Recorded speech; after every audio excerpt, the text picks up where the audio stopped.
Some time ago, in a country called Russia, a baby was born by the name of Arkasha.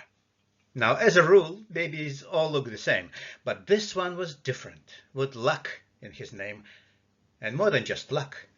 He had brains, he had flair, ambition, and strength, and incredible hair. And in the meantime, a girl they called Yana was dreaming and growing and playing the piano.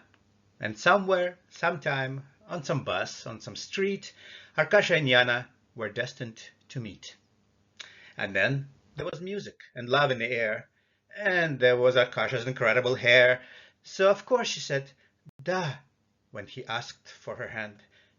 And they lived happily ever after. The end. Just kidding, it wasn't as simple as that. Arkasha got nervous. He started to fret about all the things he was going to lose, the good times, the freedom, the women, the booze.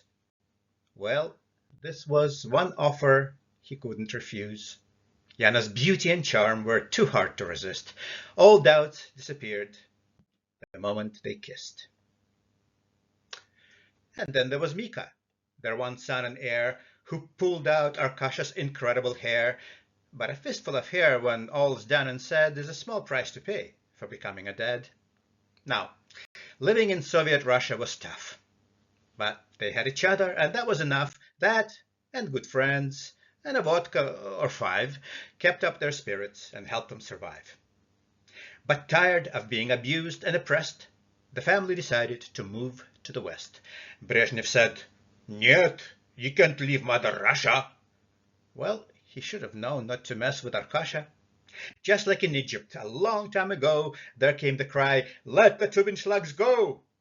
Nothing could stop them. And off they all went to start a new life in a faraway land of freedom and justice and wonderful things, where Arkasha could finally stretch out his wings. He stood proud and tall, breathed the fresh mountain air, felt the wind in whatever was left of his hair. But it's very hard to be starting from scratch. And freedom can be, well, a little too much.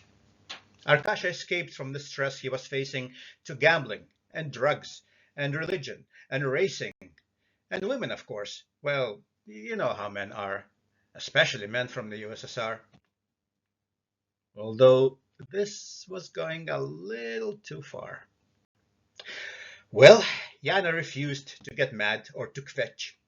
Her welcoming arms pulled him back from the edge. Arkasha reformed and became, once again, a wonderful husband and family man. Their life filled with travel and music and laughter, they prospered and lived happily ever after. The end? Wait, not quite.